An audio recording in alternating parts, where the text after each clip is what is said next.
On poursuit ce Lex Inside, on va parler salaire des cadres, quelles informations, quels recours avec mon invité Stéphane Bloch, associé chez Ogletree Dickens. Stéphane, bonjour.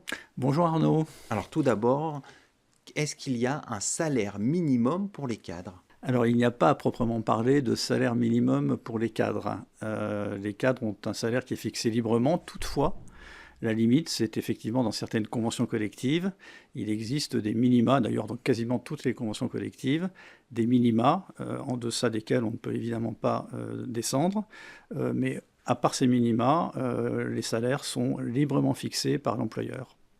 Alors, les salaires sont librement fixés. On va parler justement transparence des augmentations de salaire. Quelles sont les obligations en matière de transparence des employeurs vis-à-vis des augmentations salariales? Alors, les augmentations salariales sont un sujet souvent épineux, parce qu'effectivement, ça remet en cause parfois un équilibre. Donc, les obligations, c'est d'abord et avant tout de ne pas enfreindre le principe d'égalité et à travail égal, salaire égal. Donc, les augmentations peuvent être librement décidées, mais à condition de ne pas opérer de discrimination avec des cadres qui seraient déjà en poste et qui, eux, n'auraient pas une augmentation en rapport avec ce qui est prévu pour un autre cadre.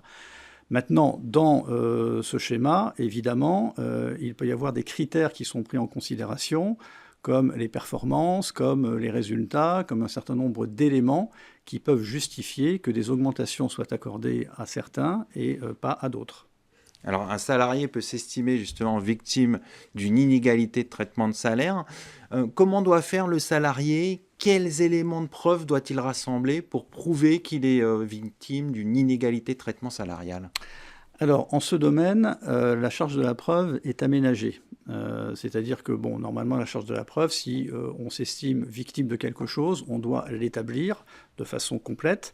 Là, en l'occurrence, c'est un peu différent. Si on s'estime victime d'une discrimination salariale, d'ailleurs d'une discrimination en général, il est nécessaire, là je parle sur le plan civil, hein, je n'aborde pas D'accord. le volet pénal, mais au plan civil, il est nécessaire d'abord et avant tout d'établir des indices présumant que l'on est discriminé. C'est-à-dire, voilà, mon collègue, j'estime qu'il est dans la même situation que moi, mais je ne suis pas traité de la même façon. Donc je porte ces éléments et la charge qui incombe à l'employeur, c'est de démontrer pour quelles raisons il existe cette différence de traitement. Parce qu'une différence de traitement peut être tout à fait possible, peut être tout à fait légale, et donc là, l'employeur doit démontrer que les indices qui sont mis en évidence par le salarié d'une éventuelle discrimination ou d'une éventuelle différence de traitement sont justifiés par des éléments objectifs qui sont parfaitement démontrables. Alors, des éléments objectifs, vous dites, mais c'est quoi les critères pour justement justifier une différence de traitement? Alors, les critères sont assez larges, ils sont jurisprudentiels. Les critères pour démontrer que la différence de traitement est possible, ce sont par exemple les diplômes, à condition que les diplômes puissent servir dans le cadre de l'exécution des missions, parce que si vous avez un diplôme extrêmement pointu dans un domaine qui n'a strictement rien à voir avec votre activité professionnelle, ça ne servira à rien. Ça peut être aussi les qualités professionnelles, à condition qu'on les objectivise. Ça peut être, dans certaines circonstances, l'ancienneté.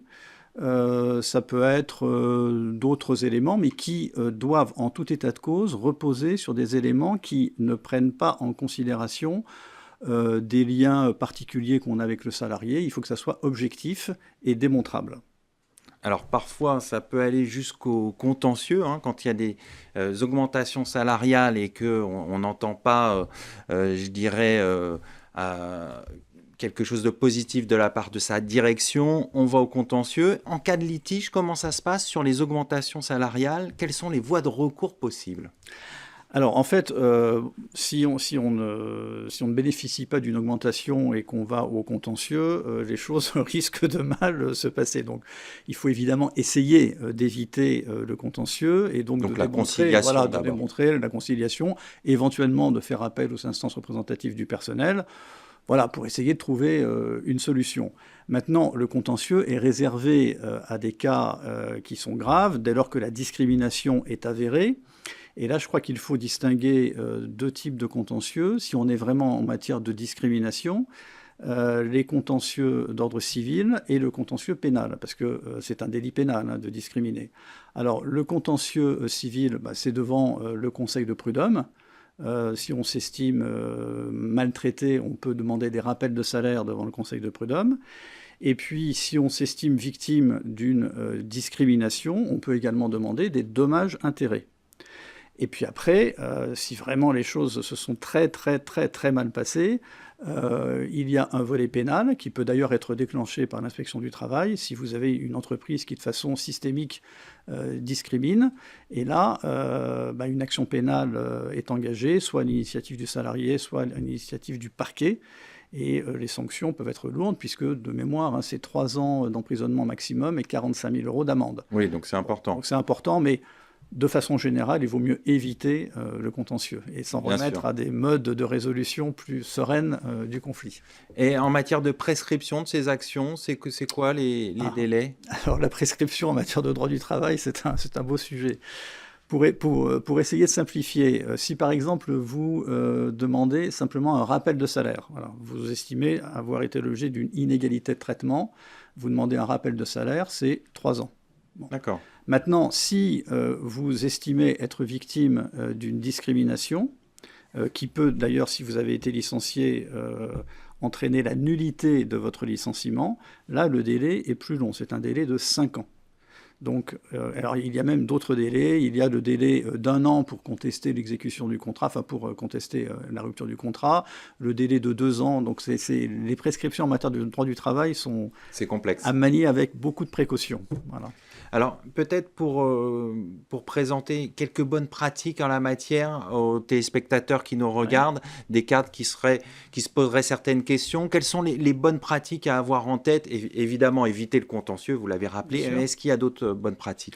Alors, dans le cadre d'une demande d'augmentation, par exemple, dans le cadre d'une demande d'augmentation salariale, je crois que il faut bien connaître son entreprise, il faut bien connaître les managers, il faut rester raisonnable.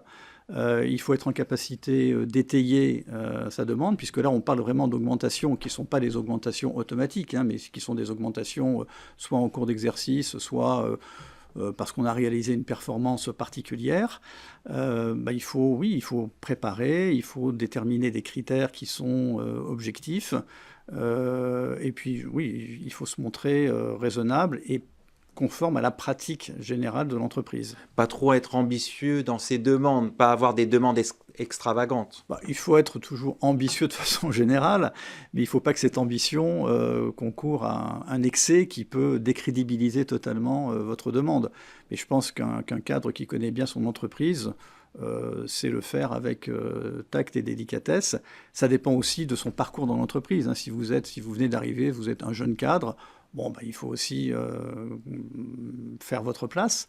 Et puis après, il faut aussi comprendre que la rémunération des cadres, c'est un point qu'on n'a pas abordé, mais la rémunération des cadres est multiple. Vous avez la rémunération, vous avez les primes, puis après, vous avez tous les avantages qui sont autour. Donc, il y a plusieurs leviers qui vous permettent d'obtenir ce que vous souhaitez dans le cadre de votre parcours au sein de l'entreprise. On va conclure là-dessus. Merci Stéphane Bloch pour cet éclairage. Je rappelle que vous êtes associé au sein du cabinet Ogletree Dickens. Merci beaucoup Arnaud. Tout de suite, l'émission continue. On va parler des principaux dispositifs fiscaux pour les entreprises innovantes.